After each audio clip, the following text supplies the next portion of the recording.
누는 원래 가난하게 살기 위해 모험가가 되려고 하지 않았지만 무능력한 보이로서의 삶을 살고 있었다. 어디서든 일자리를 구하려 해도 HL에게 거절당했고 생존의 길이 막히자 그는 자신의 비장의 기술을 붙잡을 수밖에 없었다.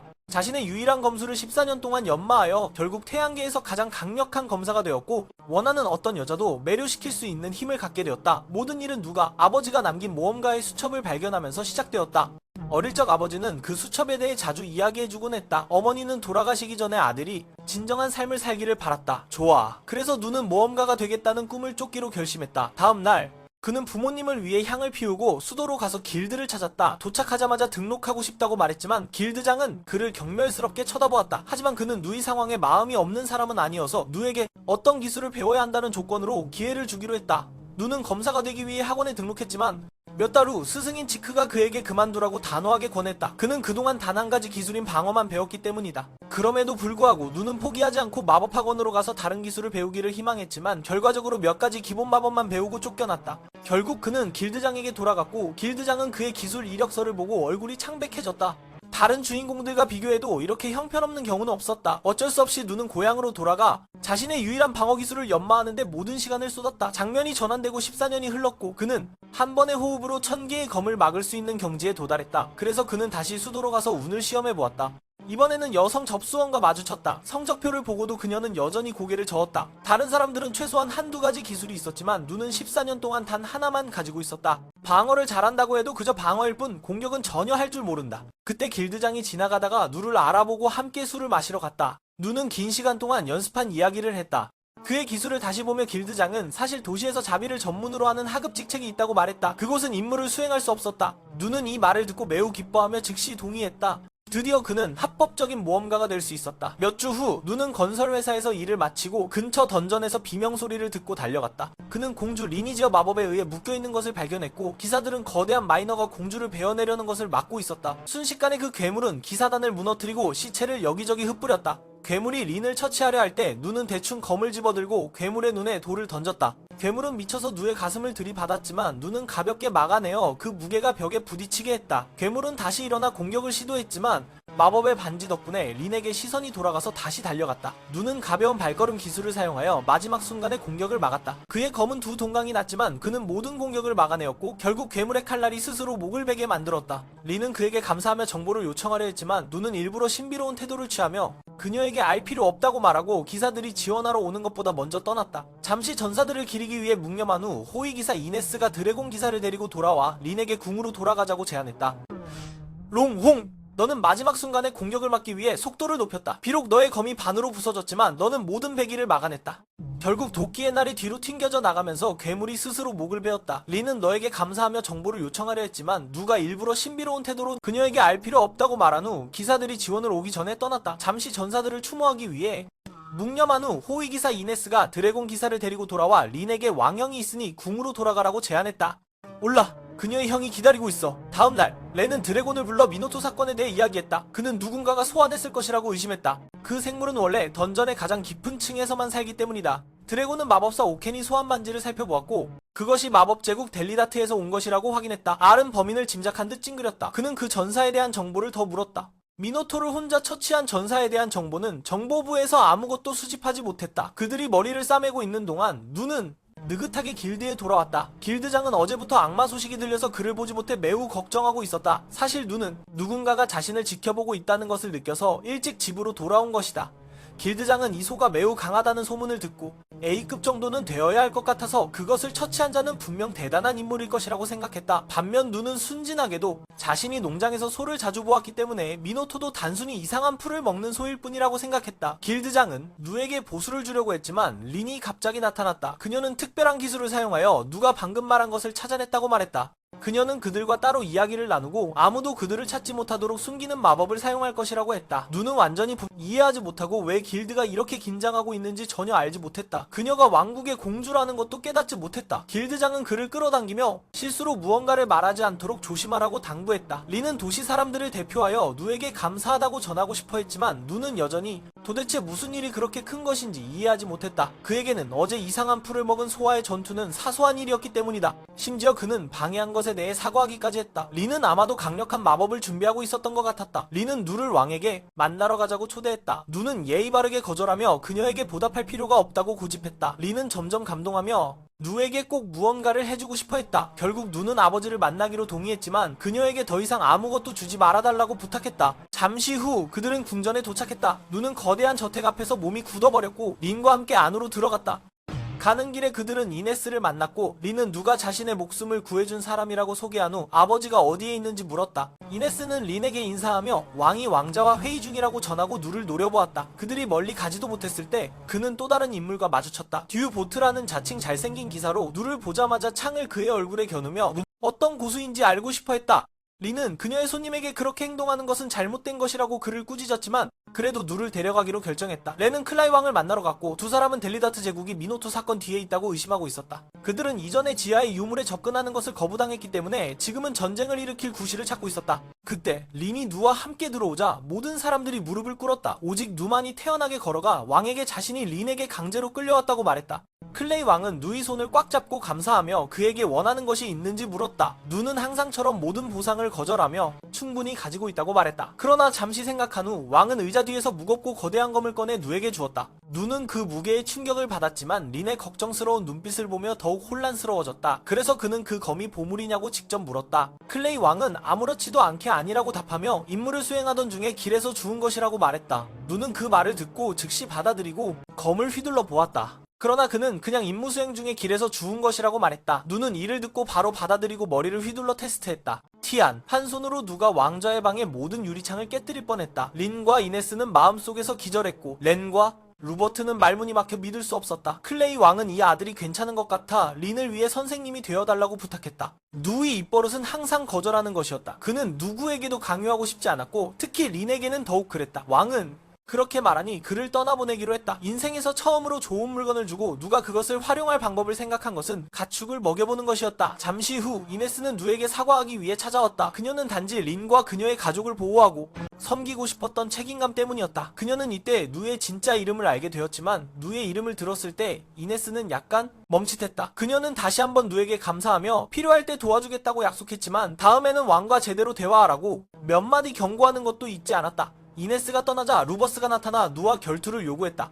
그는 누를 훈련실로 데려가서 어떤 무기든 선택하라고 했다. 누는 이것이 14년 동안의 방어 훈련을 확인할 완벽한 기회라고 생각하고 나무검을 들고 경기장에 들어갔다. 루버트는 번개처럼 빠른 공격으로 시작했고 누는 모든 공격을 피하면서 그에게 진지하게 공격하라고 요구했다. 방 안은 정적에 휩싸였다. 루는 아직 이상한 점을 발견하지 못해 누의 요구에 따라 속도를 3배로 올렸다. 그러나 이 주인공은 파리처럼 반응하여 어떻게든 피할 수 있었다. 머리를 가격해도 전혀 맞지 않았다. 더욱이 그는 불을 지피며 디에우에게 더 이상 놀지 말고 진짜로 공격하라고 말했다. 계속해서 공격을 해도 맞지 않으니 그가 더욱 화가 나서 달려들어 강력한 일격을 날리며 방 안에 먼지를 일으켰다. 먼지가 가라앉자 그는 누가 반대편에 서 있는 것을 보았고 어떤 공격도 맞지 않았다. 상대방을 불쌍히 여긴 누는 루버트가 신입들 앞에서 더 이상 창피하지 않도록 결투를 포기하기로 했다. 결국 누는 궁전을 떠날 수 있었고 다시는 그곳에 돌아가고 싶지 않다는 생각에 안도의 한숨을 내쉬었다. 하급 부하들은 번갈아 루버트를 아첨하며 위로했고 그가 나무로 된 무기를 사용했기 때문에 누에게 아무런 영향을 미치지 않았다고 말했다. 그런 말을 듣고 주는 마음이 편해졌다. 맞다. 그는 아직 창을 잡는 연습을 하고 있었고 지금까지 누구에게도 진 적이 없었다. 싸우면 항상 이기기 때문에 주와 대적할 수 있는 사람이 없어서 수도로 가서 더 강한 적을 찾으려고 했다. 그러나 다시 한번 그의 눈에 들어오는 사람은 없었고 단지 시크라는 노인이 그에게 적합한 상대를 찾는 것에 대한 이야기를 나누자고 했다. 시크는 주에게 이네스와 싸워보라고 제안했다. 그는 그녀가 단독전에서 자신을 이길 수 없다고 말했다. 그는 노인에게 학원에서 약한 학생들을 가르치는 것이 지루하지 않냐고 물었다. 이 왕국에는 군대가 필요하고 누가 강하고 누가 약한지는 중요하지 않다. 필요한 순간에 누구나 용감하게 나라를 위해 명예를 가져올 수 있다면 된다. 노인은 그에게 자만하지 말라고 조언하며 언젠가는 자신을 넘는 사람이 나타날 것이라고 말했다. 왜냐하면 그는 주인공이 아니기 때문이다. 현재로 돌아와서 루버트는 방금 있었던 모든 경기를 다시 떠올렸다. 그는 누가 클레이 왕과 이야기하는 방식이 마치 몇 대에 걸쳐 아는 사람처럼 느껴졌다는 것을 기억했다. 그것은 그를 더욱 혼란스럽게 했다. 누가 전력을 다했음에도 불구하고 루버트는 누에게 한 번이라도 닿기 위해 치명적인 다 그레이브 기술을 사용해야 했다. 누가 루버트가 불쌍하다는 이유로 자발적으로 패배를 인정한 순간이었다. 그의 발 아래에는 그는 더욱 혼란스러워졌다. 누의 생각과는 달리 루버트는 전력을 다하고 있었다. 그는 누에게 한 번이라도 닿기 위해 치명적인 다중그레이브 기술을 사용해야 했다. 누가 제정신이 아닌 듯 패배를 자초하는 순간 그는 제이에게 불쌍함을 느꼈다. 그의 발 아래에는 왜 이렇게 큰 상처가 여러 개 생겼지? 도대체 어떻게 된 거야? 그가 물 위를 미끄러지듯 피했는데 어떻게 그런 큰 자국을 남길 수 있었지? 그렇게 깊은 움푹 패인 자국을 남길 수 있었던 걸까? 사실 주인공은 신체 강화와 스킬을 조합해야만 이 공격을 피할 수 있었다. 그는 여전히 자신이 운 좋게 살아남았다고 믿고 있다. 다음날 아침 그는 자신의 멋진 도구를 꺼내서 진짜로 작업을 하러 갔고 정말 괜찮다는 것을 인정해야 했다. 몇 시간 동안 숲에서 쉬기로 했고 앞으로 며칠 동안은 아무것도 할 수 없을 것 같았다. 입구가 막혀버렸고 건설팀도 아직 연락이 없었다. 그는 이 검으로 무엇을 할 수 있을지 고민했다. 지붕을 만들거나 피자 굽는 팬 같은 것들 말이다. 결국 그는 작은 불꽃 스킬로 임시 바비큐 가게를 열기로 결심했다. 그것은 그가 조계에서 배운 유일한 요리였다. 린이 다시 누를 만나러 왔고 그녀는 자신에게 조수 역할을 해달라고 요청했다. 린은 외모와 능력이 뛰어나지만 누는 정말 필요 없다고 거절했다. 그녀는 포기하지 않고 자신이 배운 가장 뛰어난 기술들을 모두 보여주며 자신의 가치를 증명하려 했다. 나무들이 흔들리고 땅과 돌이 튕겨나갔지만 노바는 고개를 저었다. 그녀는 과거의 업적을 자랑하기 시작했다. 그녀가 계속해서 이야기하는 것을 듣고 누는 린의 눈에 자신이 슈퍼히어로로 아이돌라이즈 되고 있다는 것을 깨달았다. 그는 자신의 작은 불꽃 마법을 그녀에게 보여주고 싶었지만 그녀를 깨우치기 위해서였다. 이것은 전설적인 이야기로 이어졌다. 예전 한 소년이 도시의 모든 훈련 프로그램에 참여했지만 끔찍하게 실패했다는 소문이 있었다. 사람들은 그런 일이 있을 수 없다고 생각했다. 하지만 던전에서의 공연을 목격한 후 그녀는 조각들을 연결하기 시작했다. 당시 왕국에서 가장 강력한 마법사인 조개 켄조차도 그의 불꽃은 아이들이 놀 수 있는 큰 구슬에 불과했다. 반면 누이 힘은 그가 생각했던 틸이 사실은 거대한 불덩어리라는 것을 깨달았다. 그의 나머지 6가지 스킬도 이와 같은 수준이었으니 모든 시스템에서의 힘이 모든 기준을 초과했다.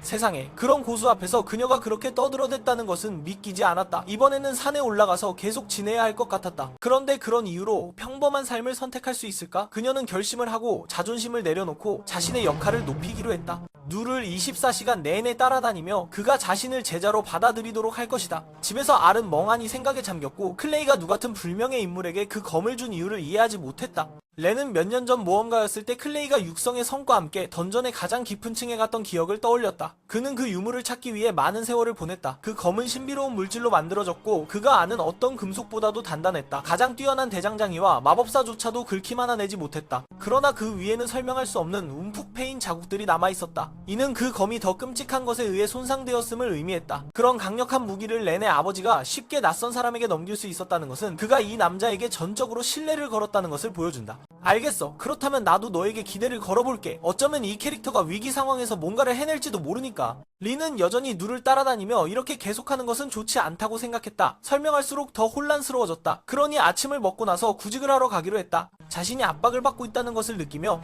클레이가 육성들과 함께 감옥의 가장 깊은 층으로 갔었다. 그는 많은 세월이 지나서야 그 유물을 찾았다. 그 검은 신비로운 물질로 만들어졌으며 그가 알고 있는 어떤 금속보다도 단단했다. 심지어 가장 뛰어난 대장장이와 마법사들도 그것에 스크래치 하나 내는 것조차 할 수 없었다. 그러나 그 위에는 설명할 수 없는 움푹 패인 자국들이 남아있었다. 이는 그 검이 더 끔찍한 것에 의해 손상되었음을 의미했다. 그런 강력한 무기를 렌의 아버지가 쉽게 낯선 사람에게 넘길 수 있었다. 이는 그가 더 이상 피해를 주지 마라. 그런 강력한 무기를 렌의 아버지가 쉽게 낯선 사람에게 넘길 수 있다니 그가 완전히 신뢰하고 있다는 증거다. 이 남자에게 전적으로 신뢰를 두었다는 것을 보여준다. 좋다. 그럼 나도 너에게 기대를 걸어보겠다. 어쩌면 이 캐릭터가 사건이 닥쳤을 때 뭔가를 해낼지도 모른다. 린은 여전히 누를 따라가며 계속 그렇게 하는 것이 좋지 않다고 생각했다. 설명할수록 더 혼란스러워졌다. 그러니 아침을 먹고 나서 불안정하다. 설명할수록 더 혼란스러워진다. 일단 아침을 먹고 나서 너는 협회에 가서 일자리를 구해보는 게 좋겠다. 자신이 압박을 받고 있다는 걸 느끼고 있다면 어떤 식으로든 그녀는 포기할 것이다. 회장님은 누가 공주와 함께 있는 것을 보고 놀랐지만 린은 그렇게 생각하지 않았다. 린은 아버지의 힘으로 취직을 구하는 사람으로 보이고 싶지 않았다. 린은 일반 모험가처럼 평등하게 대우받고 싶었다. 회장님은 두 사람이 팀을 만들어 숲에서 문제를 일으키는 그룹을 처리하자고 제안했다. 단 린이 팀을 만들겠다는 의사를 밝혀야 했다. 이 말을 듣자 누의 눈이 랜턴처럼 빛났다. 그는 한 번도 수수께끼를 넘는 의뢰를 받은 적이 없었다. 누는 린이 망설일까 두려웠지만 공주라는 신분으로 그를 따라다니는 것을 주저하지 않았으니 이런 것쯤은 괜찮았다. 누는 마음속으로 축제를 여는 듯 기뻐서 일어나 바로 가버렸다. 임무의 세부사항을 물어보는 것을 잊을 뻔했다. 최근 며칠 동안 린의 수가 현저히 줄어들었고 회장님은 두 사람이 가면 괴물을 만날 수 있을지 걱정했지만 조심하는 것이 좋았다. 꽤 오랜 시간이 지나 레라의 숲에 도착했지만 두 사람은 몇 분 동안 돌아다녔고 린의 몬스터 탐지 기술은 아무 신호도 잡지 못했다. 누는 좀 더 깊이 들어가자고 제안했고 몇 분 후 린은 갑자기 멈춰서 앞쪽에서 강한 기운을 느꼈다고 말했다. 덤불이 흔들리는 것을 보자 두 사람은 얼어붙었다. 거대한 고블린이 비위의 타이탄처럼 나왔다. 그것은 고블린 엠페러라고 불리며 인간에 의해 만들어진 유전자 변형의 실패작이었다. 계획을 세우기도 전에 괴물은 큰 나무를 뽑아 두 사람에게 던졌다. 누는 방어 기술을 사용해 막았고 린은 가진 모든 기술을 쏟아부었다. 그럼에도 불구하고 괴물은 또 다른 나무를 뽑아내며 빠르게 재생했다. 갑자기 린은 괴물의 이마에 마법석이 있어 재생을 돕는 것을 발견했다. 즉, 그 돌이 파괴되지 않는 한 힘이 다할 때까지 싸워야 했다. 고민한 끝에 누는 바람을 이용해 자신을 고블린에게 던지라고 말했다. 린은 그 바람의 힘이 자신을 조각조각 찢어버릴까 두려웠다. 하지만 걱정할 필요가 없었다. 14년간 방어 기술을 연습한 것은 헛되지 않았다.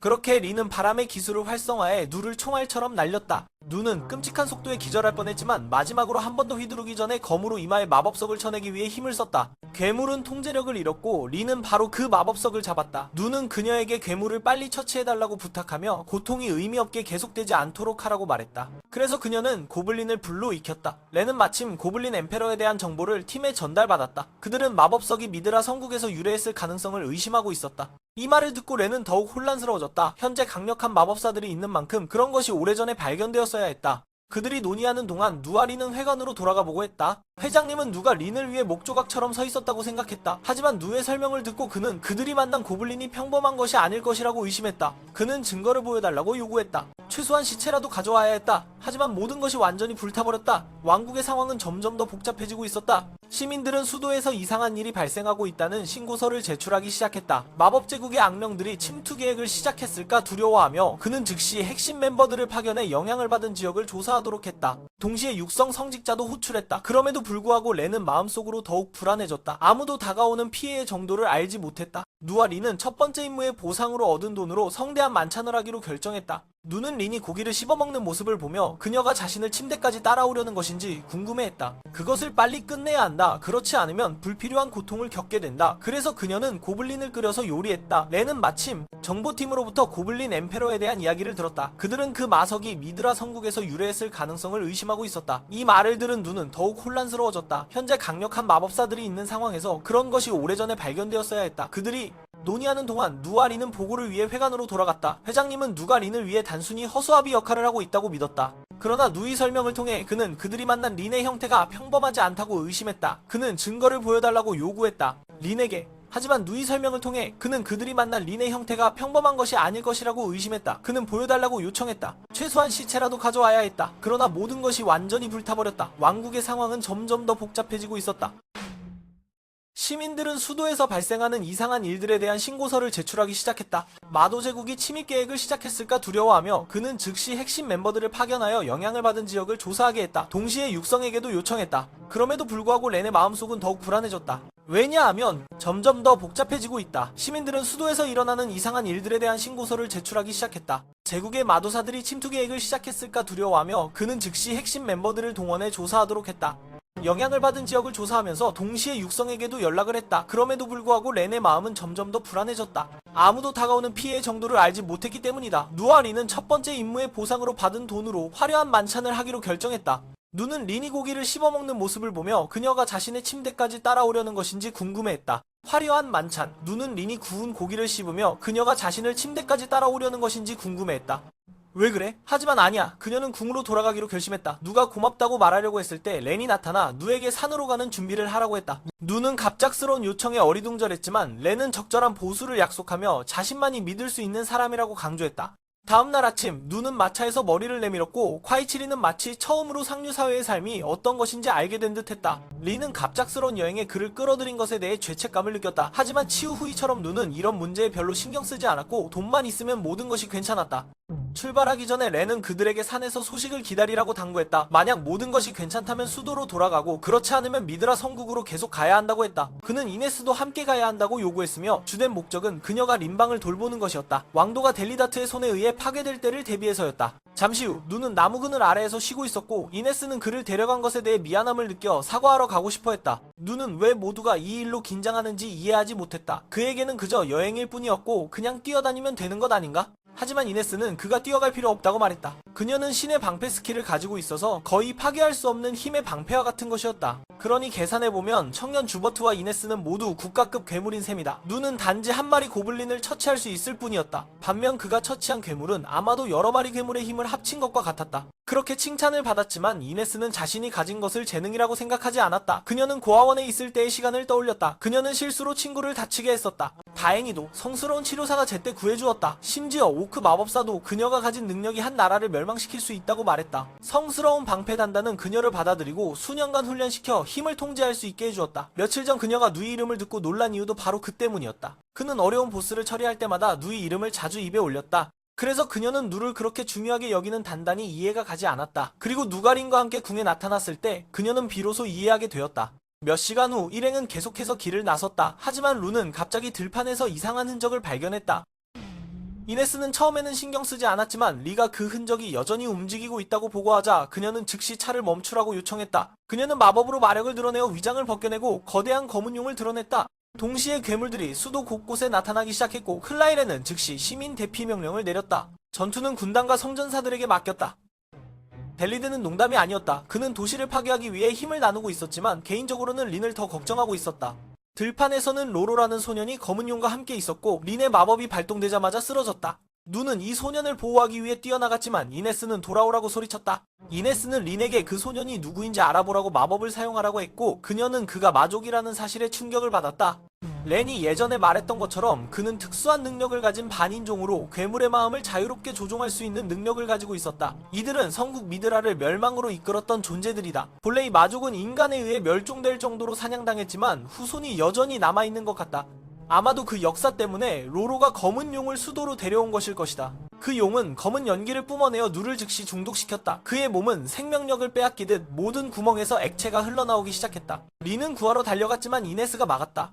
이네스는 처음에는 신경 쓰지 않았지만 리가 그 자국이 여전히 움직이고 있는 것을 보고 즉시 차를 멈추라고 요구했다. 그녀는 마력을 드러내는 마법을 사용하여 위장을 파괴하고 거대한 검은 용을 드러냈다. 동시에 괴물들이 어디선가 수도에 쏟아져 들어와 클라이레는 시민들을 대피시키라는 명령을 내릴 수밖에 없었다. 전투는 병단과 육성에게 맡겼다. 델리드는 농담이 아니었다. 그는 힘을 나누어 공격을 시도하고 있었다. 즉시 차를 멈췄다. 그녀는 마력을 드러내는 마법을 사용하여 위장을 벗겨내고 거대한 검은 용이 드러났다. 동시에 괴물들이 어디선가 수도에 넘쳐나기 시작했고 클리레는 시민들을 대피시키라는 명령을 내릴 수밖에 없었다. 전투부대는 군단과 육성에게 맡겼다. 델리드는 농담이 아니었다. 그는 힘을 분산시켜 파괴하려 하고 있었다. 도시 전체를 파괴했지만 특히 라인을 걱정하는 마음이 더 컸다. 들판 쪽에서는 로로라는 소년이 검은 용과 함께 걷고 있었다. 렁은 라인의 마법이 닿자마자 쓰러졌다. 유는 이네스가 돌아오라고 소리쳤지만 소년을 지키기 위해 뛰어들었다. 이네스는 라인에게 그 아이가 누구인지 알아보라고 마법을 사용하라고 말했다. 그녀는 충격을 받았다. 그 아이는 마족이었다. 렌이 예전에 말한 바에 따르면 그것은 특수한 능력을 가진 반인종으로 마물의 정신을 자유롭게 조종할 수 있어 성스러운 국가 미드라를 멸망으로 이끌었던 존재였다. 원래 이 마족은 인간에게 사냥당해 멸종 직전까지 갔지만 후손이 여전히 남아있는 것 같았다. 아마 그 역사 때문에 로로가 검은 용을 수도로 데려온 것일 것이다.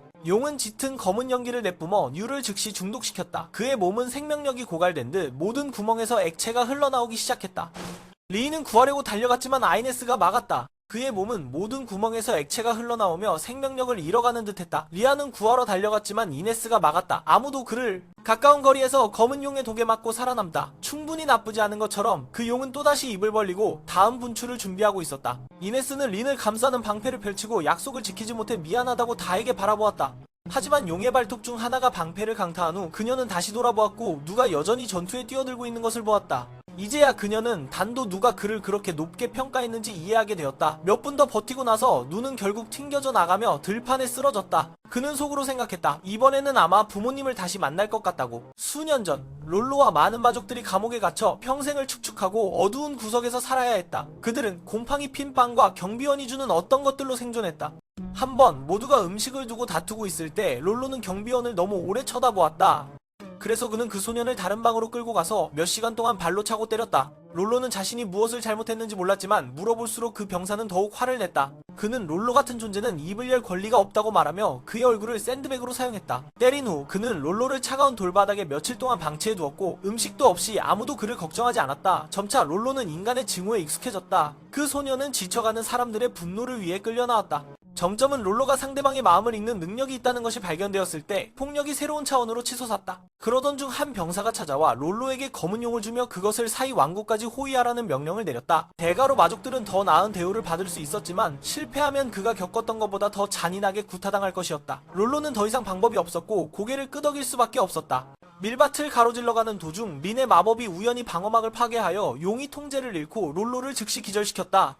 임무를 망칠까 두려운 마음과 마족들이 자신 때문에 추가 고문을 당해야 한다는 생각에 그는 두려움에 떨었다. 하지만 용이 달려오기 시작하자 롤러는 눈을 감고 죽음을 받아들이기로 했다면 적어도 고통은 끝날 것이라고 생각했다. 그러나 누가 어디선가 튀어나와 그를 막아주었다. 눈은 독에 맞았지만 여전히 두 사람을 위해 저급한 회복 마법을 사용하여 독을 해독하려고 했다. 용이 얼마나 많은 독을 뿜어내든 눈은 자신을 희생하여 그 모든 것을 받아들이며 동시에 롤러를 보호하는 마법을 유지했다. 롤러는 그저 조용히 지켜볼 수밖에 없었다. 낯선 인간이 자신을 살리기 위해 그렇게 위험을 감수할 줄은 몰랐다. 결국 눈은 기절했고 롤러는 과거의 기억을 떠올렸다. 눈은 매우 어리석게도 독성이 강한 잎을 잘못 따서 숲에 들어갔다가 거의 죽을 뻔한 적이 있었다. 국을 끓여 먹고 나서 쓰러져 피를 흘리며 누워 있었다. 형편없는 회복 마법 덕분에 겨우 밤을 넘길 수 있었다. 깨어났을 때 눈은 어머니가 남긴 약초 구분 안내서를 발견했다. 그날부터 그는 생존 기술을 배우기 시작했다. 독에 맞아 여전히 아프지만 눈은 예전의 습관대로 몸을 이끌고 훈련을 하러 갔다. 하지만 이상하게도 얼마 지나지 않아 그는 훨씬 건강해졌고 그래서 다시 약초를 찾으러 나갔다.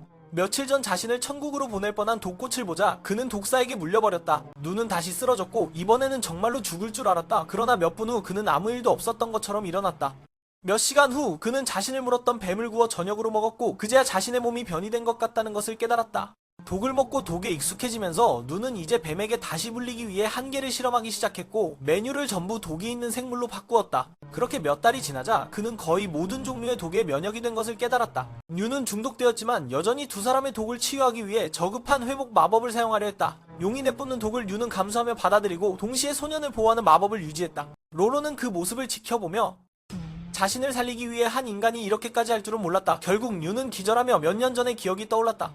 뉴는 매우 어리석은 방법으로 죽을 뻔한 적이 있었다. 독성이 강한 잎을 잘못 따서 국을 끓여 먹고 쓰러져 피를 흘리며 누워 있었다. 그저 형편없는 회복 마법 덕분에 밤을 무사히 넘길 수 있었다.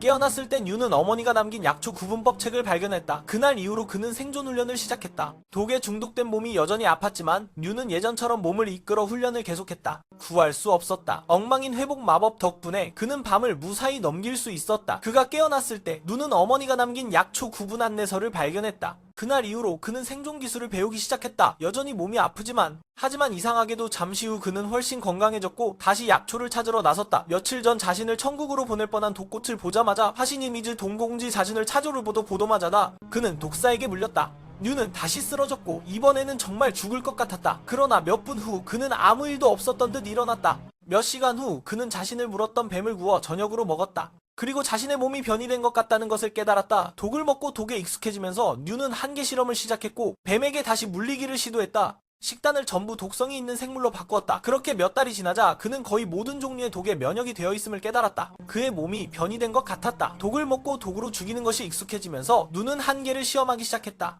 메뉴를 모두 독성이 있는 생물로 바꾸었다. 몇 달이 지나자 그는 거의 모든 종류의 독에 면역이 되어 있음을 깨달았다. 독! 오직 강력한 독약만이 너를 몇 분간 기절하게 만들 수 있어. 그리고 지금 그 두꺼운 피부 덕분에 또 한 명을 구했어. 로로가 괜찮은지 확인한 후 그는 계속해서 검을 맞고 검은 용의 발톱을 하나씩 부러뜨렸다. 그러다가 그 용이 독폭탄을 사용하려 할 때까지 리아는 그 모습을 보고 놀라서 도망치려 했지만 용이 입을 벌리기 직전 그는 검을 그 입에 꽂아 넣어 독이 안에서 폭발하게 만들었다. 그 독이 그의 등을 관통하며 몸을 조각조각 부수었다. 그의 시체가 녹아내리기 시작할 때 눈은 로로에게 다가가 안부를 물었다. 소녀는 괜찮다고 말했다. 그리고 리아는 그가 이 용을 수도로 데려가고 있다고 설명했다. 어머, 그래서 지금까지? 젊은이는 자신이 큰 개구리를 잡고 있다고 생각했구나. 그는 로로가 그 개구리를 도시로 가져가서 고기로 팔아 돈을 바꾸려 한다고 생각해서 당황했다. 로로가 매일 그 개구리를 기르고 있을 생각을 하니 그는 급히 사과했다. 하지만 로로는 괜찮다고 말했다. 누가 어떻게 이 개구리 같은 용을 데리고 갈 수 있는지 물었을 때 로로는 천천히 자신의 괴물 조종 능력에 대해 고백했다. 그는 누가 두려워할까 걱정했지만 눈이 반짝이며 그것이 그 신의 기술이라고 칭찬하고 마치 다단계 판매를 하는 것처럼 많은 응용을 나열했다. 그는 인류 중에 마족이라는 이름을 듣고 두려워하지 않는 사람이 있을 수 없다고 의심했다. 눈은 다시 한번 자신이 두렵지 않다고 주장하며 로로의 능력이 나중에 많은 사람들에게 도움이 될 것이라고 믿었다. 누의 격려에 로로는 감정이 폭발했다. 누가 그 소년의 머리를 쓰다듬어 위로하려고 할 때 린이 달려왔다. 독사격을 맞고도 살아남은 누를 보고 놀랐다. 누는 평온하게 팔을 내밀어 그녀에게 보여주었다. 이것은 그녀에게 성스러운 기술을 떠올리게 했다. 모든 독을 정화할 수 있는 S급 힘이다. 하지만 여기서 주목할 점은 스승인 센이 그 수준에 도달하기 위해 40년이 걸렸다는 것이다. 반면 누는 단 14년 만에 이룬 것이다. 세상에, 그러면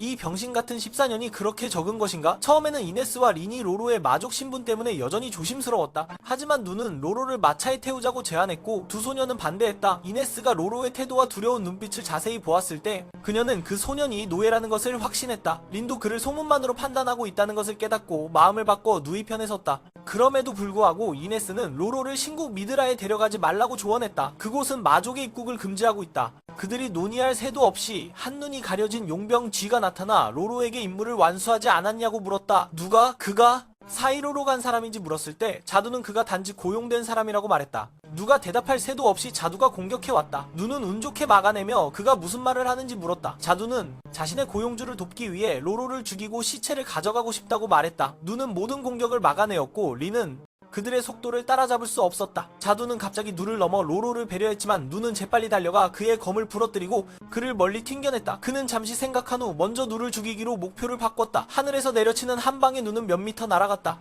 그는 정신을 차릴 새도 없이 자두는 처음보다 훨씬 강한 연속 공격을 날렸다. 그는 이렇게 완전히 압도당한 것은 처음이었다. 리아는 아무것도 보지 못하고 도와주러 나가려 했다. 이네스는 그녀가 무의미하게 개입할 것이라고 말하며 그녀를 붙잡았다. 누가 맞서고 있는 상대는 자두, 즉 예전 S급 모험가인 죽음의 인간이라고 말했다. 이네스가 회의에 참여할 때 루크성의 질문에 대해 사건의 목표가 죽었다고 기록된 이유를 설명하기 위해 당단은 단지 다른 사람들이 사냥에 뛰어들지 않도록 하기 위해 사망보고서를 기록했다고 설명했다. 그는 본래 S급 모험가로 동급자들에게 끊임없이 추적당하고 있었다.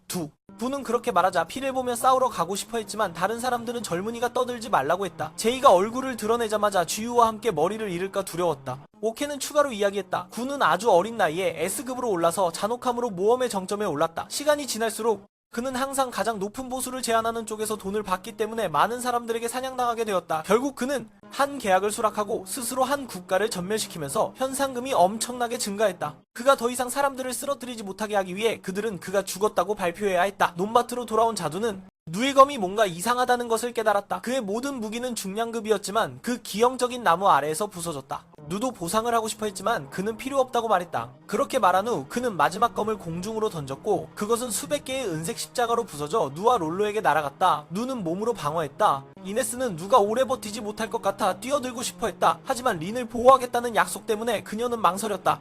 고민 끝에 그녀는 린에게 누를 구하러 가게 해달라고 요청했다. 그녀는 흑룡 사건에서 그를 버린 것에 대한 사과로 누를 구하러 가고 싶었다. 그 사이 누는 또 다른 십자가를 막았다. 자두는 예상치 못한 공격으로 전환했다. 다행히 이네스가 달려와 방패를 세우고 반격하여 발목을 잡았다. 그럼에도 불구하고 십자가는 여전히 통과했고 누는 방법을 생각하며 흑룡의 송곳니를 주어서 이네스에게 방패의 구멍을 뚫으라고 했다. 그는 손에 힘을 모아 드래곤의 송곳니를 은검에 던져 부서뜨렸다. 누가 주의를 기울이지 않는 순간 자두는 이네스로 목표를 바꾸었지만 성공하지 못했다. 누는 파리처럼 빠르게 끼어들어 막았고 형에게 다시 기습 공격을 하지 말라고 요청했다. 자두의 가장 강한 검도 부러졌고 그는 누에게 물었다. 결국 너의 검 안에는 무엇이 들어있냐고? 몇 분 더 싸웠지만 하나도 맞추지 못하자 그는 물러나 오늘의 경기를 쉬겠다고 선언했다. 누는 물건을 망가뜨려서 미안하다고 말했다. 떠나기 전에 자두는 그들이 준비해야 한다고 경고했다. 왜냐하면 곧 수도에서 화려한 축제가 열릴 것이라는 소문이 돌고 있었고 그는 잊지 않고 또 한 번 경고했다. 세 사람은 자두가 언급한 축제에 대해 이야기하며 마차로 돌아갔다. 누는 모두가 돌아가서 핫한 것이 있는지 보자고 제안했다. 결국 롤로를 미드라로 데려갈 수는 없으니까. 하지만 롤로는 떨며 만류했다. 그는 다른 괴물이 흑룡 여러 마리의 힘에 맞먹는 강력한 존재가 수도를 향해 오고 있다고 말했다. 이 말을 듣고 린은 주저없이 돌아가기로 결심했다. 이네스가 맞기 전에 그녀는 이미 이네스와 오빠의 약속에 대해 알고 있었다. 여동생으로서 그녀는 렌의 마음을 누구보다도 잘 이해했다. 게다가 그녀는 단순히 도망치는 비겁한 사람이 되고 싶지 않았다. 민중이 위험에 처해 있는 상황에서 롤로도 함께 가고 싶다고 말했다. 그는 괴물을 조종하는 자가 분명 마족의 사람이라고 생각했다. 누는 고마움을 표현하며 그의 머리를 쓰다듬었다. 린은 그 모습을 보고 누가 마음을 움직였다고 생각했지만 사실 그의 머릿속에는 흑룡의 고기를 가져오지 못한 것이 아쉬울 뿐이었다. 그래서 이네스는 그룹을 수도로 돌아가게 했다. 렌은 이때 민중이 안전하게 대피했다는 소식을 들었고 마음이 조금 가벼워졌지만 안도감은 오래가지 않았다. 새로운 공격이 어디서 올지 전혀 예상할 수 없었다. 렌은 하늘을 올려다보았다. 흐릿한 구체가 하늘에 떠 있었다. 그는 즉시 봉인을 파괴하는 마법을 시전했다. 위장막이 깨지고 바로 그 순간 적절히 끼어들어 방어를 하며 형에게 다시는 기습 공격하지 말라고 요구했다. 지아두의 가장 강력한 검도 부러졌고 그는 류에게 물었다. 도대체 너의 검에는 뭐가 들어있냐고? 몇 분 더 싸워도 한 방도 맞추지 못하자 그는 물러나며 오늘의 경기를 끝내겠다고 선언했다. 류는 그의 검을 다 부숴버린 것에 대해 사과할 수밖에 없었다. 부러워하며 누에게 물었다. 결국 그의 검에는 무엇이 들어있던가? 몇 분 동안 아무것도 맞추지 못하고 그는 물러나며 오늘의 경기를 중단한다고 선언했다. 누는 그의 검을 망가뜨려서 미안하다고 말했다. 그는 한 번 더 강하게 때리고 나서야 떠났다. 세 사람은 마차로 돌아가서 자주 언급되는 자주 축제에 대해 이야기했다. 누는 모두가 돌아가서 핫한 것이 있는지 확인하자고 제안했다. 결국 롤로를 미드라로 데려갈 수는 없으니까. 그러나 롤로는 떨며 반대했다. 그는 다른 괴물이 검은 용 몇 마리와 맞먹을 정도로 강력할 것이며 그것이 수도를 향해 오고 있다고 말했다. 떠나기 전에 지아두는 그들에게 준비하라고 당부했다. 수도에서 곧 화려한 축제가 열린다는 소문이 있다고 하며 마지막으로 뉴에게 한 대 더 때리고 떠났다. 세 사람은 지아두가 언급한 축제에 대해 이야기하며 마차로 돌아갔다. 뉴는 모두가 롤로를 미들라로 데려갈 수 없으니 수도에서 핫한 것이 무엇인지 보러 가자고 제안했다. 그러나 롤로는 떨며 반대했다. 그는 자신이 아는 강력한 괴물이 검은 용 몇 마리의 힘과 맞먹는 존재가 있으며 그것이 수도를 향해 다가오고 있다고 말했다. 한 번 더 위협한 후에야 떠났다. 세 사람은 마차로 돌아가서 자야 두 축제를 논의했다. 누는 모두에게 돌아가자고 제안했다. 핫한 것이 있는지 확인해보자. 결국 롤로를 미드라로 데려갈 수는 없으니까. 하지만 롤로는 떨며 만류했고 그는 다른 괴물이 흑룡 몇 마리와 맞먹는 힘을 가지고 있으며 그것이 수도를 향해 오고 있다고 말했다. 라인은 주저없이 돌아가기로 결정했다. 이네스가 맞기 전에 그녀는 이네스와 형의 약속에 대해 알고 있었다. 그녀는 동생으로서 렌의 마음을 누구보다 잘 이해하고 있었다. 게다가 그녀는 단지 도망치기만 하는 비겁한 사람이 되고 싶지 않았다. 로로도 함께 가고 싶다고 말했다. 그는 그 괴물을 조종하는 자가 분명 마족일 것이라고 생각했다. 뉴는 고마움을 표하며 그의 머리를 살짝 쓰다듬었다. 라인은 그 모습을 보고 뉴가 마음이 움직였다고 생각했지만 사실 그의 머릿속에는 아쉬움만 가득했다. 도망치며 시민들이 위험에 처했다. 롤로도 함께 가고 싶다고 말했다. 그는 그 괴물을 조종하는 자가 분명 마족일 것이라고 생각했다. 누는 고마움을 표하며 그의 머리를 살짝 쥐었다. 리는 그 모습을 보고 누가 마음이 움직였다고 생각했지만 사실 누의 머릿속에는 아쉬움만 가득했다. 마족의 것이다. 누는 고마워서 그의 머리를 살짝 쓰다듬었다. 리는 그 모습을 보고 누가 마음이 움직였다고 생각했지만 사실 그는 고블린의 고기를 가져오지 못해서 이네스는 그룹을 수도로 돌려보냈다. 렌은 이때 소식을 듣고 사람들이 안전하게 대피했다는 소식에 마음이 조금 가벼워졌지만 안도감은 오래가지 않았다. 그들은 다음 공격이 어디서 올지 전혀 예측할 수 없었다. 렌은 하늘에 떠있는 흐릿한 구체를 올려다보았다. 그는 즉시 봉인을 해제하는 마법을 시전했다. 위장막이 부서지고 바로 그 순간 후퇴하자는 제안을 하며 렌과 함께 전선에 나설 준비를 하라고 말했다. 리는 그때서야 그가 후퇴하고 싶은지 물었다. 그는 도망가고 싶다는 말을 할 새도 없이 생존이 우선이라는 것을 그녀가 오해했다. 그녀는 그가 자신처럼 싸우고 싶어 한다고 생각했다. 그 순간 이네스는 플라즈마 비가 쏟아지는 것을 보았고 그녀는 즉시 방패를 세워 폭격을 막았다. 데리다스는 전선에서 물러나 명령을 내렸다. 그들이 살아남지 않도록 해야 했다. 네, 검은 용이 수도 상공에 나타났습니다. 그는 그 장면에 압도당해 숨이 막힐 듯 서 있었습니다.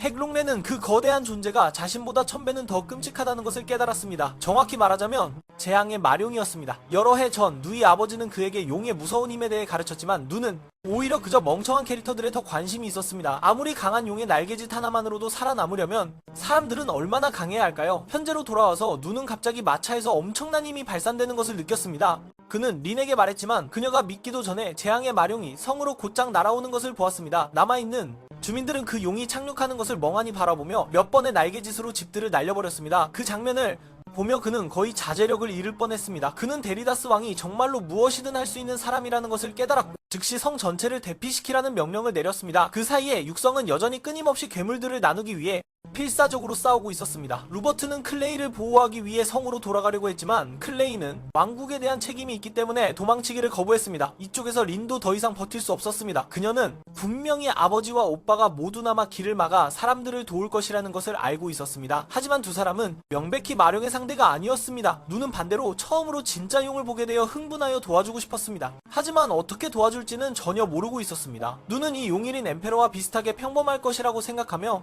린에게 그저 그를 윈더 블래스트 스킬로 밀어내면 된다고 말했습니다. 그때 린은 깨달았습니다. 그녀는 여전히 약자의 사고방식으로 생각하고 있었고 눈은 생존 본능이 없는 무지한 아이처럼 생각하고 있었습니다. 클레이는 성에서 아래를 바라보며 데리다스와 보물 사냥을 위한 던전 접근 권한을 빌린 대화를 기억했습니다. 그때 그는 클레이를 너무 약하다고 조롱하며 힘으로 던전을 차지하겠다고 위협했습니다. 클레이는 린을 마지막으로 바라보며 용과 맞서기로 결심했습니다. 이네스는 밖에서 린과 힘을 합쳐 누를 위한 바람포를 만들어 강력한 발사 준비를 했습니다. 누가 반대할 새도 없이 그녀는 발사했습니다. 눈은 포탄처럼 날아갔습니다. 성 쪽에서 용은 고급마룡 숨결을 발사할 준비를 하고 있었습니다. 100년 전 한 제국을 멸망시킨 그 필살기였습니다. 자신이 살아남지 못할 것이라는 것을 알고 클레이는 마검 폭발을 꺼내어 마지막 단 한 번의 공격에 모든 힘을 쏟았습니다. 렌과 모두는 클레이가 성을 모두 바치려는 의도를 이해했습니다. 하지만 그 생사의 순간에 누가 나타나 용의 숨결을 반격하여 평야로 돌려보내며 용이 땅에 떨어지게 했습니다. 아마도 마룡조차도 한 어린이 페인이 자신의 필살기를 반격할 것이라고는 믿지 못했을 것입니다. 그것은 분노하여 꼬리로 눈을 쳐내려 했습니다. 그러나 눈은 쉽게 막아냈습니다. 그는 이 용이 그렇게 무서운 존재라고 생각하지 않았습니다. 린이 쏘아보낸 때에 죽을 뻔한 낙하와 비교하면 이건 훨씬 더 수월했습니다. 그는 자유낙하의 순간을 기억하며 땅에 얼굴을 박을 뻔하다가 몸을 일으켜 성벽을 넘는 발걸음을 사용했습니다. 그가 계속 싸우는 동안 린, 이네스, 롤로도 거의 도착했습니다. 그들에게 거대한 바위가 던져졌습니다. 이네스가 그것을 막았고 그들은 3마리의 고블린 엠페러가 달려오는 것을 보았습니다. 린은 누와 함께 싸운 엠페러를 기억하며 이 녀석들은 그저 모기일 뿐이라고 스스로에게 말했지만 가까이 다가오자 로로는 그 소년이 생각하는 것보다 훨씬 강하지만 그저 겁이 많을 뿐이다. 눈은 계속해서 용의 발톱을 부러뜨리듯이 부러뜨린다. 화가 난 그는 다시 날아올라 추가 공격을 하려 했다. 하지만 눈은 검으로 막아냈다. 클레이와 육성은 숨이 막힐 것 같았다. 마룡은 누가 자신의 힘을 인정하지 않자 충격을 받아 소리쳤다. 그는 누를 향해 달려들어 그 머리를 물어먹으려 했다. 눈은 다시 막아내고 그의 이빨 하나를 부러뜨렸다. 그래서 그는 무릎을 꿇고 항복했다. 눈은 그가 항복했으니 더 이상 죽일 필요가 없다고 생각했다. 그는 동료들이 오기를 기다리며 옆에 앉았다. 린과 그룹이 달려오자 눈은 로로에게 용을 진압해준 것에 대해 감사했다. 로로는 자신이 뭘 했는지 어디를 건드렸는지 모르고 어리둥절했다. 눈은 그 소년이 한 일이라고 확신했지만 인간을 두려워해서 부인하는 것이라고 생각했다. 그냥 그렇게 두기로 했다. 결국 눈은 로로에게 마룡에게 물러나고 돌아가라고 설득해달라고 부탁했다. 이네스와 린은 그가 배신할까 걱정하며 그의 머리를 가져오자고 제안했다. 하지만 눈은 그가 항복했으니 학살할 필요가 없다고 말했다. 로로는 자신이 말하면 마룡이 듣는지 모르겠다고 자신이 없었다. 누가 몇 마디 더 격려하자 그 소년은 앞으로 나아갔다. 잠시 후 그는 돌아와서 마룡은 오직 그의 주인의 명령만 따를 것이라고 말했다. 모두가 집합하여 서 있었고 눈은 그가 농담하는 줄 알았다. 발톱과 이빨 하나 부러뜨렸을 뿐인데 이제 자신을 주인으로 여기다니 어떻게 된 일인가? 마룡이 날아오르려 하자 거대한 빛기둥이 날아와 즉시 그를 쓰러뜨렸다. 모두가 얼어붙었다. 멀리서 데리다스는 그가 산 아래로 떨어지는 것을 지켜보며 군대가 자네를 쓸어버릴 준비를 하고 있었다. 그는 전날 장군이 전쟁을 위한 새로운 무기들을 제시했던 것을 기억했다. 그리고 데리다스는 게이 왕국을 멸망시키기 위한 계획을 세우고 있었다. 한 기사인 잔데우스는 용감하게 나서서 그의 제안을 다시 고려해달라고 부탁했지만 데리다스는 이를 무시하고 미로를 반드시 점령하겠다고 선언했다. 현재로 돌아와 누아그룹은 용이 죽어가고 있는 것을 발견했다. 로로는 가까이 가서 그가 아직 살아있는지 확인하고 싶어했다. 그때 데리다스가 그들의 그룹을 발견했다. 그는 누를 무시하고 린과 이네스에게만 집중했다. 그들이 왕실의 두 전설적인 존재라는 소문을 듣고 데리다스는 두 사람을 없애기 위해 플라즈마 블래스터를 사용하라고 명령했다. 에너지가 충전되는 빛이 번쩍였고 린은 로로의 손을 잡고 언덕 아래로 도망쳤다. 이네스는 마법을 모으려 했지만 자신의 신의 방패가 이 정도의 폭발을 견딜 수 없다는 것을 깨달았다. 절망적인 순간에 눈은 검으로 플라즈마의 흐름을 막아내어 에너지가 산으로 튕겨 나가게 했다. 데리다스의 부하들은 목표를 잘못 조준했다고 생각하며 두 번째 발사를 제안했다. 이때 눈은 앞에 있는 군대를 뚜렷하게 보았다. 그는 이네스에게 저들이 무슨 계획을 세우고 있는지 추측할 수 있는지 물었다. 그녀는 그들이 수도를 평평하게 만들 때까지 손을 멈추지 않을 것이라고 말했다. 그리고 그녀는 레인과 다른 사람들과 합류하여 전선 준비를 하자고 제안했다. 그때 린은 그가 도망가고 싶어 하는지 물었다. 그는 도망가고 싶다는 말을 하기도 전에 자신의 목숨이 우선이라는 것을 이해하지 못했다. 그녀는 그가 자신과 함께 싸우고 싶어 한다고 오해했다. 그 순간 이네스는 플라즈마 비가 쏟아지는 것을 보았고 그녀는 급히 방패를 세워 폭격을 막았다. 데리다스는 전선에서 물러나 명령을 내리며 그들이 살아남지 않도록 해야 한다고 말했다. 더 이상 선택의 여지가 없었던 그는 데리다스의 군대를 자신을 쫓아오게 하기로 결심했다. 어린 시절처럼 그는 숲에서 꿀을 찾으며 돌아다니고 린과 이네스에게 그 기회를 이용해 도망치라고 말했다. 하지만 린은 나마누를 지원하고 싶어 했다. 그는 급히 설명하려 했지만 혼자서 군단을 상대할 생각이 없다고 말했다. 하지만 말이 입에서 나오기도 전에 여왕이 더 이상 선택의 여지가 없었던 그는 데리다스의 군대를 자신을 쫓아오게 하기로 결심했다. 어린 시절처럼 그는 숲에서 꿀을 찾으며 돌아다녔고 린과 이네스에게 그 기회를 이용해 도망치라고 말했다. 하지만 린은 나마누를 지원하기 위해 바람 기술을 사용하고 싶어 했다. 그는 급히 설명했다. 자신이 혼자서 군단과 싸우려는 의도가 없다고. 그러나 그의 말이 입 밖으로 나오기도 전에 여왕이 정보를 얻기 위해 다가왔다. 지안과 민이 싸우고 있을 때 그는 이들이 자신을 가르쳤던 스승들이라는 것을 깨달았다. 몇 분 후 린은 수이에게 달려가 만화를 회복해 주었지만 그는 이미 지쳤다고 말했다. 그는 여전히 웃으며 안심시키고 정상적으로 일어섰다. 시트는 그들이 데리다스의 계획을 알아냈다고 알렸다.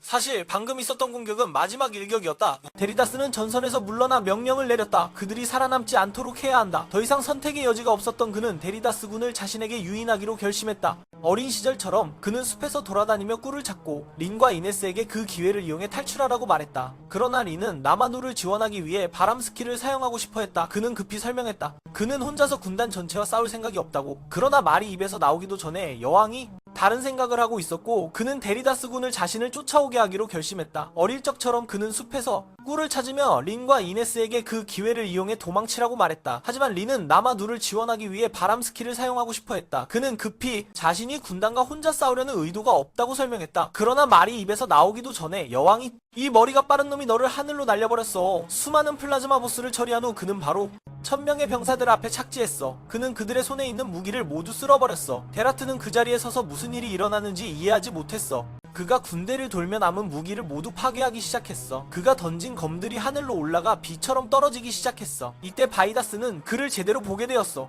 그가 두 여자아이와 함께 나타났을 때 무시했던 농부처럼 옷을 입은 젊은이였어. 그는 검을 주워들고 그에게 다가갔어. 데라스는 땀을 흘렸지만 그의 갑옷이 오리안덴으로 만들어졌다는 것을 기억해냈어. 그래서 그는 검을 뽑아들고 맞서려 했지만 그는 그에게 신경 쓰지 않고 그를 지나쳐 플라즈마 대포 더미로 달려가서 한 번에 모두 하늘로 던져버렸어. 대포들이 폭발하면서 데리다트를 거의 눌러버릴 뻔했어. 그는 넘어져서 떨고 있었어. 그는 그 앞에 검을 내려놓았어. 그 순간 그는 이 검이 클레이의 왕좌 뒤에 놓여있었던 검이라는 것을 기억해냈어. 클레이조차 두 손으로 휘둘러야 했던 검인데 그는 마치 삽처럼 사용하고 있었어. 차이를 깨달은 데리다스는 자세를 유지할 수 없을 정도로 두려워했어. 갑자기 누가 숨을 헐떡이고 있는 것을 보고 그는 기회를 잡아 말을 타고 도망쳤어. 부상당한 병사들은 신경 쓰지 않고 그가 처음 착지했을 때 무기를 쓸어버린 후 그는 데리다스를 잠깐 보았고 왜 금으로 된 신이 전쟁터에 서 있는지 의아해했어. 하지만 하늘에서 떨어질 검 때문에 그는 계속해서 전투 차량을 파괴하러 달려갔어.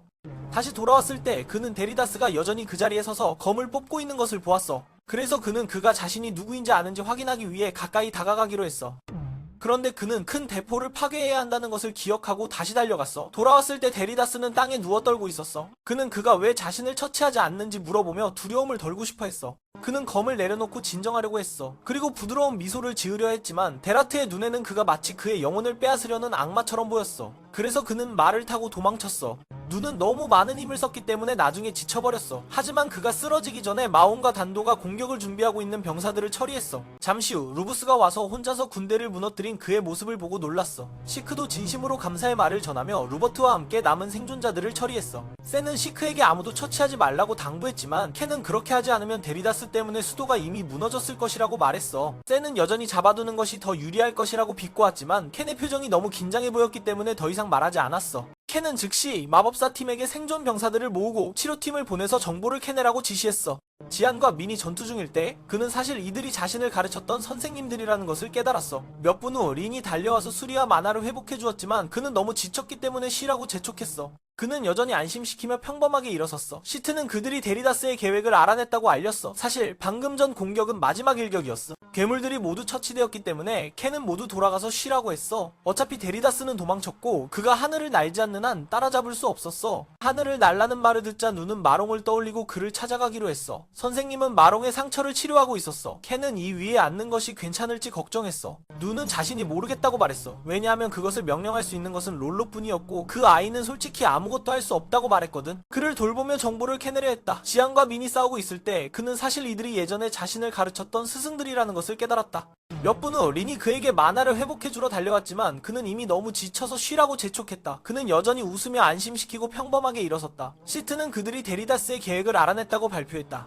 사실 데리다스는 이미 도망쳤고 날 수 없다면 따라잡을 수 없을 것이라고 했다. 날 수 있다는 말을 듣고 누는 곧바로 그 괴물에 대해 생각했다.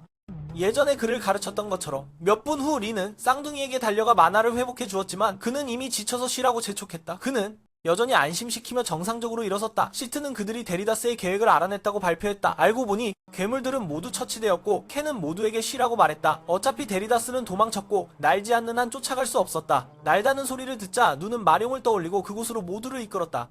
스승은 마룡의 상처를 치료하고 있었다. 켄은 이 위에 앉는 것이 괜찮을지 걱정했다. 누는 자신은 모르겠다고 말했다. 그를 명령할 수 있는 것은 롤로이기 때문에 그는 솔직히 자신이 할 수 있는 것이 없다고 말했다. 데리다스는 이미 도망쳤고 날 수 있다면 따라잡을 수 있을지도 모른다. 날 수 있다는 말을 듣자 누는 즉시 마 롱이와 함께 일행을 그곳으로 안내했다. 스승은 마 롱의 상처를 치료하느라 바빴다. 오케는 이 생물 위에 앉는 것이 괜찮을지 걱정했다. 누는 자신이 모른다고 말했다. 그 생물을 지휘하는 사람은 롤로였고 그 아이는 솔직히 아무것도 알지 못했다. 롤로가 누구인지 기억해낼 때까지 그는 정말로 소리쳤고 모두가 상황을 구하기 위한 방법을 생각해야 했다. 렌데우스는 진정시키려 했지만 데리다스는 여전히 소란을 피우며 렌데우스를 무능한 기사라고 비난했다. 그런 말을 듣고 렌데우스는 무력하게 한숨을 쉬며 조용히 떠났다. 분명히 머릿속에 이미 계획이 있었지만 데리다스는 전혀 신경 쓰지 않았다. 자신감이 넘치네. 노인은 겁에 질려 얼굴이 파랗게 질렸고 거의 유언장을 쓰려고 했지만 너는 장례 통지서까지 준비하고 있었어. 그러자 누딘이 롤로를 구해주기 위해 나섰고 갑자기 고대 드래곤이 벌떡 일어나서 크게 소리쳤다. 그 모습에서 분노가 느껴졌다. 복수를 하려는 것 같았다. 그래서 모두가 그 위에 올라타기로 동의했다. 린과 이네스는 따라가고 싶어 했지만 누가 더 중요한 문제를 잊어버렸다. 이 청년이 고소공포증이 있다는 사실을 말하면 욕먹을까봐 그냥 눈을 감고 올라가기로 했다. 그래서 카릴이 함께 가자고 제안했다. 그들은 그녀의 능력이 필요했다. 드래곤이 국경 근처에서 날아갈 때 클레이와 렌도 도착했다. 린은 아버지를 안았다. 이네스는 렌에게 임무 실패에 대해 사과했지만 렌은 괜찮다고 말했다. 그리고 그는 마지막으로 드래곤의 등에 올라탔다. 게다가 아버지도 그가 함께 가기를 원했다. 그렇게 해서 모든 일이 그에게 맡겨질 수 있었다. 모두 자리를 잡고 롤로는 드래곤에게 이륙하라고 명령했다. 당단은 왜 노인이 누를 붙잡지 않는지 궁금해했다. 하지만 노인은 지금 무슨 말을 해야 할지 몰랐다. 그의 마음속에는 그를 너무 과소평가했다는 부끄러움만 있었다. 처음부터 누가 이룬 것들은 노인에게는 전혀 힘든 일이 아니었다. 몇 분 후 늙은 드래곤이 국경 근처의 강으로 날아갔다. 그러나 그들은 아직 데리다스를 찾지 못했다. 카린은 팀이 돌아가야 한다고 생각했다. 그들은 제국의 영토를 넘어가고 있었고 쉽게 저격당할 수 있었다. 마침 린이 데리다스가 다리 위에 있다는 것을 발견했지만 카릴은 여전히 도착할 수 없다고 주장했다. 렌은 어떤 대가를 치르더라도 데리다스를 잡아야 한다고 명령했다. 그렇지 않으면 노인이 기회를 이용해 군대를 재편성하고 수도를 다시 점령할 것이다. 이네스는 그들이 성벽과 방어 시스템을 파괴해야 한다고 제안했다. 루즈는 최선을 다하라고 말했다. 왜냐하면 나중에 그 성벽을 탈출구로 사용할 수도 있기 때문이다.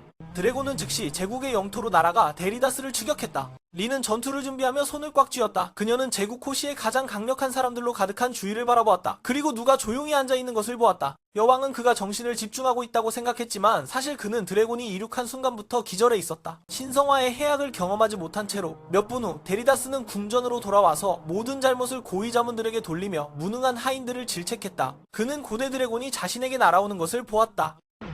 노인은 충격을 받아 거의 기절할 뻔했고 머리가 어지러워 어떻게 그 괴물이 살아있는지 이해하지 못했다.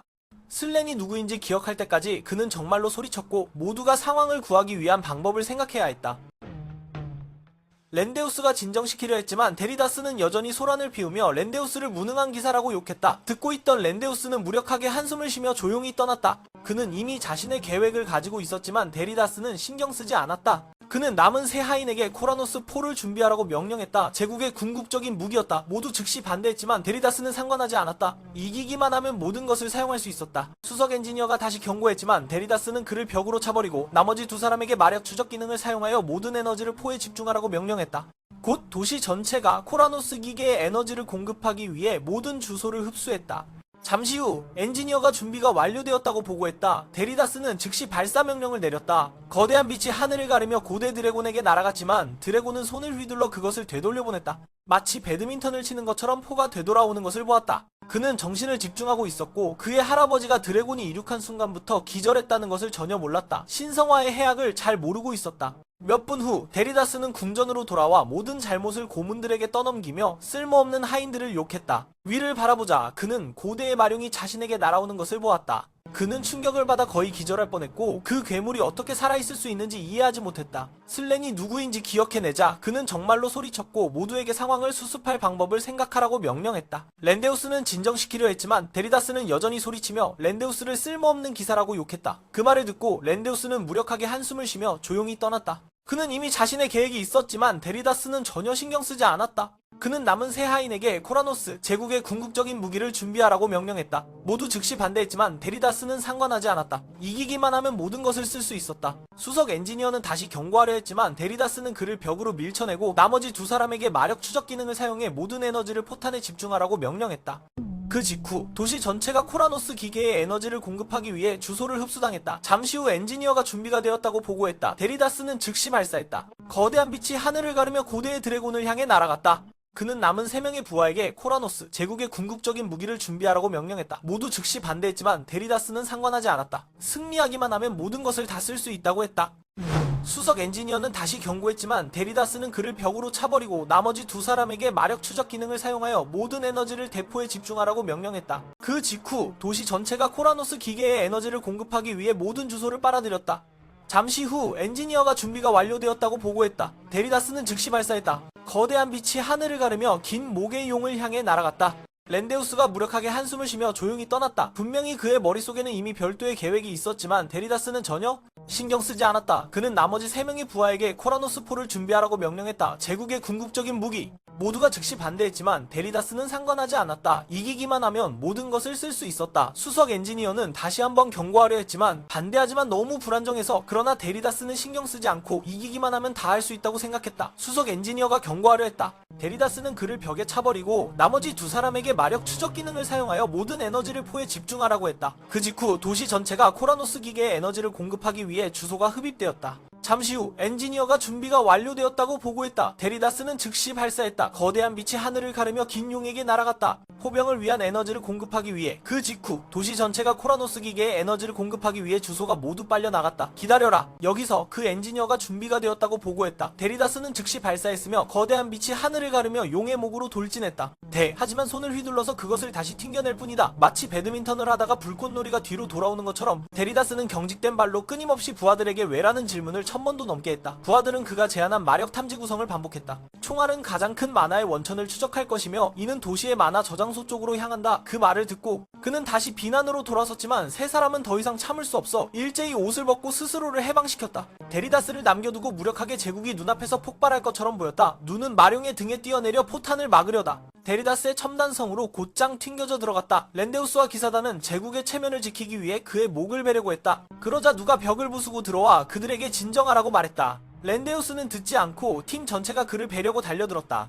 눈은 그들을 먼지처럼 쓸어내고 데리다스를 보호하기 위해 그의 머리를 땅에 눌렀다. 누가 이렇게 열정적이자 반두스는 그가 그 늙은 신의 경호원이라고 의심했다. 눈은 단지 한 노인이 약하고 무력한 모습을 보이는 것이 싫어서 그렇다고 말했다. 말을 마치자 한 기사가 마법 수류탄을 던졌다. 눈은 데리다스를 벽으로 차서 안전하게 만들고 왜 황제를 공격하냐고 물었다. 그들은 데리다스가 제국을 죽음으로 몰아넣은 장본인이라고 고발했다. 수류탄이 계속 날아오자 눈은 스킬인 핑크 깃털을 사용해 데리다스를 잡고 땅에 내리쳐 폭탄에 맞지 않도록 했다. 아마 그 늙은이는 지금 항복했더라면 이런 수모를 당하지 않았을 것이라고 생각할 것이다. 눈은 왜 모두가 이 늙은이를 스스로 구덩이에 내려보내지 않냐고 궁금해했다. 어차피 가야 할 길인데. 하지만 그럼에도 불구하고 그들은 데리다스의 목을 베어야 클레이군에게 제국이 전쟁을 원하지 않는다는 것을 증명해야 했다. 그때 렌과 그의 팀이 도착했다. 린이 뛰어와 누가 다치지 않았는지 확인했다. 렌은 누에게 고마움을 표하고 나머지는 그들이 처리하겠다고 말했다. 누는 그들에게 행운을 빌며 밖으로 나갔다. 렌은 잔두스 측과 화해하려고 노력하며 그들도 싸우고 싶지 않다고 주장했다. 단지 데리다스를 잡아 처벌받게 하고 싶었다.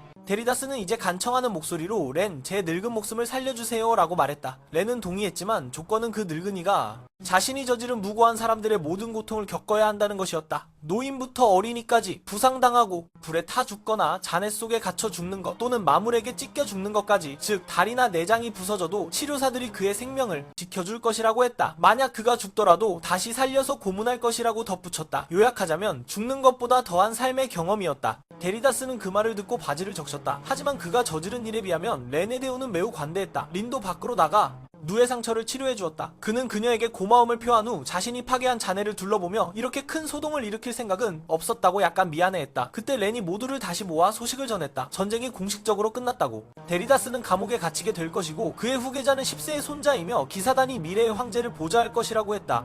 동시에 기사단은 누에게 데리다스를 처리하는데 도움을 준 것에 대해 사과하고 감사하다고 전하고 싶어 했다. 만약 데리다스가 진짜 죽었다면 아마 나라 전체가 내전이 일어났을 것이다. 누는 부끄러워하며 손을 흔들었다. 그는 그 감사의 말을 받을 수 없다고 말했다. 자신도 그들에게 피해를 주었기 때문이다. 하지만 그들이 그렇게 큰 성을 지어주지 않았다면 그는 마룡의 등에 뛰어내린 후 살아남지 못했을 것이라고 덧붙였다. 이 말을 듣고 렌데우스는 크게 웃었다.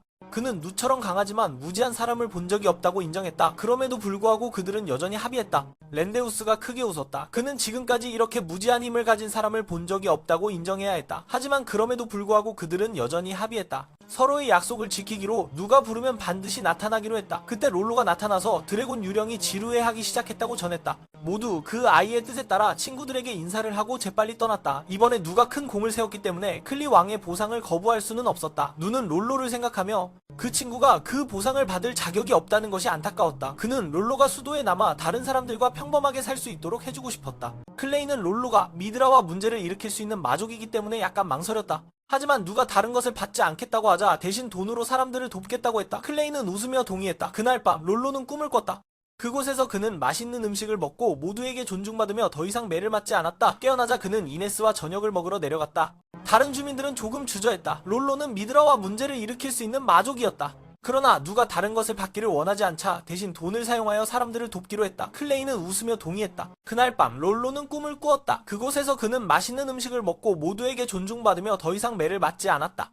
깨어나서 그는 저녁으로 빵을 먹고 맛있고 감동적이어서 울었다. 이것이 그의 꿈이 현실이 되는 것일까? 대신 돈을 써서 사람들을 도와주라고 했다. 클레이는 웃으며 동의했다. 그날 밤 롤로는 꿈을 꾸었다. 그곳에서 그는 맛있는 음식을 먹고 모두에게 존중받으며 더 이상 매를 맞지 않았다.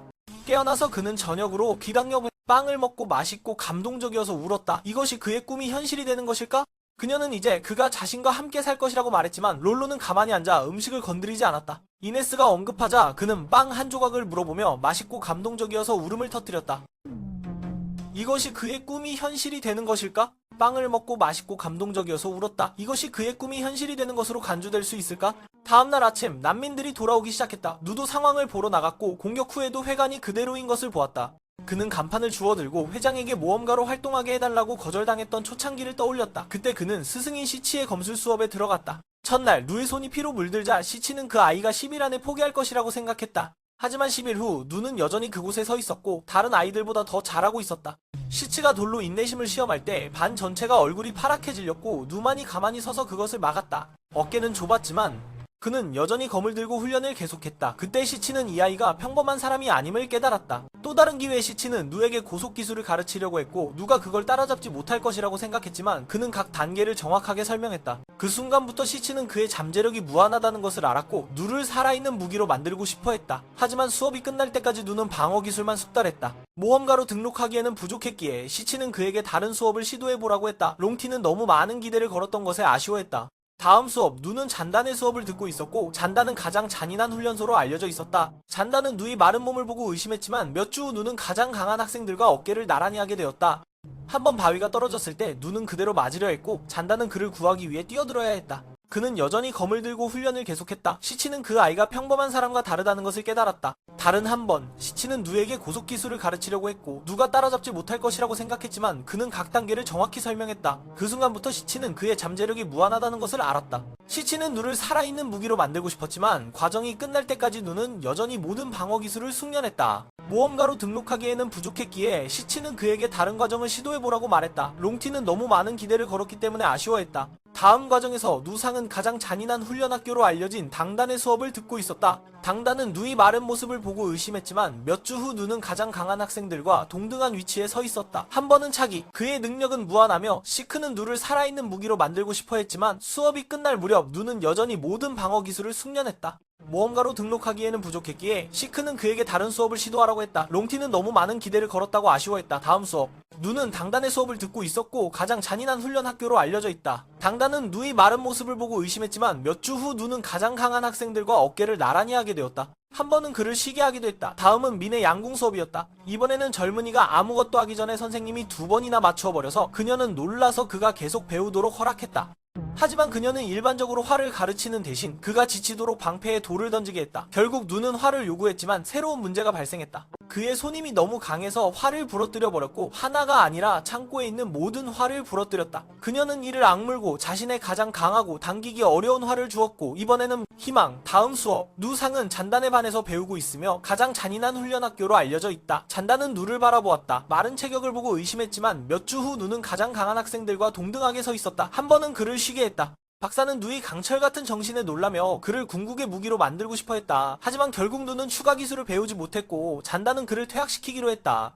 그 다음은 민의 양궁 수업이었다. 이번에는 그 젊은이가 아무것도 하기 전에 선생님이 가르치고 싶지 않다고 느꼈다. 그리고 그를 궁극적인 무기로 만들고 싶었다. 하지만 결국 누는 아무 기술도 더 배우지 못했고 당단은 그를 퇴학시켜야 했다. 다음은 민의 활 쏘기 수업이었다. 이번에는 젊은이가 아무것도 하기 전에 선생님이 그를 2번 연속으로 맞추었다. 그녀는 놀라서 그가 남아 학습할 수 있도록 허락했다. 그러나 일반 사람처럼 활을 가르치는 대신 그녀는 그에게 필요해질 때까지 방패에 돌을 던지도록 했다. 결국 누는 활을 요구했지만 새로운 문제가 발생했다. 그의 팔 힘이 너무 강해서 활을 부러뜨렸다. 하나가 아니라 창고에 있는 모든 활을 부러뜨렸다. 그녀는 이를 악물고 자신의 가장 강력하고 당기기 어려운 활을 주었고 이번에는 다음은 민의 양궁 수업이다. 이번에는 그 청년이 아무것도 하기 전에 선생님이 그를 쉬게 하기로 느꼈다. 민은 누에게 1마일 떨어진 막대기를 맞춰보라고 했다. 누는 아무 말 없이 던졌고 2번 연속 맞추자 선생님은 깜짝 놀라며 그가 수업을 계속할 수 있도록 허락했다. 하지만 일반적으로 활을 가르치는 대신 선생님은 누에게 방패에 돌을 던지게 하여 지치면 스스로 활을 사용하겠다고 하게 했다. 결국 누는 활을 요구했지만 새로운 문제가 발생했다. 그의 손님이 너무 강해서 활을 부러뜨렸고 하나가 아니라 창고에 있는 모든 활을 부러뜨렸다. 선생님은 이를 악물고 자신의 가장 강력하고 당기기 힘든 활을 주었고 이번에는 2번 연속으로 맞추자 선생님은 놀라서 그가 계속 수업을 받을 수 있도록 허락했다. 하지만 일반적으로 활을 가르치는 대신 선생님은 그에게 방패에 돌을 던지게 했다. 피곤해질 때까지 활을 사용하겠다고 자청할 때까지. 결국 누는 활을 요구했지만 새로운 문제가 발생했다. 보통 이모는 너가 피곤해질 때까지 방패에 돌을 던지게 했고 그때 너는 스스로 활을 쓰고 싶다고 요청했지. 결국 누는 활을 요구했어. 그의 손님이 너무 강해서 활을 부러뜨렸다. 하나가 아니라 창고에 있는 모든 활을 부러뜨렸다. 선생님은 이를 악물고 자신의 가장 강력하고 당기기 힘든 활을 주었고 이번에는 창고에 있는 내 활. 그녀는 이를 악물고 자신의 가장 강력하고 당기기 힘든 활을 주었고 이번에는 생각했지. 확실히 누는 망치지 않을 거야. 하지만 누는 그것을 이쑤시개처럼 부러뜨리고 다시 돌을 던지러 돌아갔어. 보면서 누가 무슨 괴물을 던지는 법을 배웠는지 궁금해했어. 누는 어릴 적에 썬더 플래시라는 새를 사냥하기 위해 돌을 던졌다고 말했어. 듣기는 하지만 믿기지 않는 게 숙련된 사냥꾼조차 그 종류의 새를 잡지 못했기 때문이다. 하지만 누는 여전히 기술을 습득하지 못했다. 그녀는 그를 배웅해야 했다. 마음속에서는 그렇게 높은 능력치를 가진 아이가 왜 열심히 배우는지 의문이 들었다. 다음 과정은 카릴의 스파이 과정이었다. 누는 거의 모든 과제를 빠르게 통과했지만 여전히 모험가가 되기 위한 요구 기술을 배우지 못했다. 카릴은 누의 엄청난 잠재력을 보면서도 나쁜 소식을 전해야 했다. 그곳을 떠난 후 누는 켄의 마법 수업에 등록했다. 그러나 몇 주가 지나도 그는 마법을 외우지 못했다. 켄은 검사를 마친 후 누에게 만화가 전혀 없다는 것을 발견했다. 그는 그에게 만화 공명실에 일정 시간 앉아보라고 제안하며 불편함을 느끼면 즉시 나와야 한다고 주의했다. 켄이 떠난 후 이틀이 지나고 학생이 누가 아직 나오지 않았다고 보고하자 그는 기절할 뻔했다. 그는 달려가서 누가 스파에 가는 것처럼 편안하게 앉아있는 것을 보았다. 심지어 그는 자신이 집중할 수 있도록 선생님을 내보내라고 했다. 과정이 끝날 무렵 누는 불을 만드는 마법만 배웠다. 켄은 한숨을 쉬며 그를 무학의 사례로 기록할 준비를 했다. 갑자기 누가 두 손을 들어 2개의 작은 불꽃을 만들어냈다. 이는 켄이 50년 만에 해낸 일이었다. 하지만 그것만으로는 모험가로 등록하기에 부족했다. 누는 떠났고 켄은 자랑스러우면서도 실망했다. 마지막 정거장은 센의 치료 학원이었다. 센은 단도직입적으로 말했다. 치료사가 되려면 태어날 때부터 축복이 있어야 해. 누가 수업을 떠나지 않자 센은 그를 몇 주 동안 밖에 서 있게 했다. 그는 추위로 거의 목숨을 잃을 뻔했다. 진지하게 3개월 동안 그를 훈련한 결과 그는 기본 치료 마법인 라우 휴만 배웠다. 센은 그를 쉬게 할 수밖에 없었지만 젊은이를 위로하는 것을 잊지 않았다. 누가 라우 휴를 사용할 수 있다는 것만으로도 기적이었다. 다음날 센은 누가 도시를 떠났다는 소식을 듣고 즉시 나머지 사람들을 소집했다. 이야기를 듣고 모두가 짜증이 났다. 그는 능력이 부족해서가 아니라 누가 제대로 가르침을 받으면 자신들을 훨씬 능가할 수 있다는 것을 모두가 알고 있었기 때문이다. 그들은 누를 찾아 함께 훈련하기로 합의했다. 그래서 모두가 누를 찾기 시작했다. 현재로 돌아와서 누는 회장에게 간판을 돌려주었다. 두 사람은 며칠 전 일어난 일들을 간단히 이야기했다. 회장은 누에게 인력이 부족하니 도움이 필요하냐고 물었다. 그렇게 몇 시간 후 누는 공사 현장에 도착하여 일을 하며 모든 일을 떠올렸다. 다른 한편 클레이와 렌은 미드라 사건에 대해 논의하고 있었다. 신성한 제국이 데리다스를 지원하는 배후에 있었다. 미드라만이 괴물을 조종할 수 있는 마석을 제작할 수 있기 때문이다. 두 사람은 여전히 걱정할 일이 많다고 동의했지만 당장은 재건에 집중하기로 했다. 어쨌든 그들은 여전히 성스러운 성물과 강력한 A급 모험가가 있지만 자신이 강하다는 것을 인식하지 못하고 있었다. 다음날 아침 리니 공사 현장에 나타나 음식을 나눠주었다. 누를 보고 그녀는 신나서 달려가서 그에게 빵을 주었다. 누는 음식을 다 먹고 도시를 다시 고치는 것을 도와주기로 결심했다. 그는 한 작업자를 벽돌에 맞지 않도록 구해주기도 했다. 그리고 가장 큰 질문, 왜 그렇게 오랜 시간 동안 아무도 누를 찾지 못했을까? 그는 도시 바로 옆 숲에 살고 있었는데 두 번째 부분에서 밝혀질 것이다. 영상은 여기서 잠시 마무리된다. 재밌었다면 좋아요와 구독을 잊지 말고 더 흥미로운 영상에서 나를 기다려달라. 이야기, 모두가 짜증이 난 건 누가 못해서가 아니라 누가 제대로 가르쳐주면 자신들을 훨씬 능가할 수 있다는 걸 알기 때문이야. 그들은 누를 반드시 찾아서 함께 훈련시키기로 합의했어. 그래서 모두가 누를 찾기 위해 떠나기 시작했어. 현재로 돌아와서 누는 회장에게 표지판을 돌려주었어. 두 사람은 지난 며칠 동안 일어난 일을 간단히 이야기했어. 회장이 누에게 도움이 필요하냐고 물었어. 왜냐하면 건설 옆에는 인력이 부족하거든. 그래서 몇 시간 후 누는 현장에 도착해서 일을 하면서 모든 일을 떠올렸어. 다른 한편에서 클레이와 렌은 미드라에 대해 이야기하고 있었어. 신성한 교국이 데리다스를 지원하는 배후에 있어. 오직 미드라만이 괴물을 조종할 수 있는 마석을 제작할 수 있어. 두 사람은 여전히 걱정할 것이 많다고 동의했지만 당장은 재건에 집중하기로 했어. 어쨌든 그들은 여전히 성스러운 성물과 강력한 A급 모험가가 있지만 그들은 자신의 힘을 인식하지 못하고 있어. 다음날 아침 리니 현장에 나타나 음식을 나눠주었어. 누를 보고 그녀는 신나서 바로 달려가서 그에게 빵을 주었어.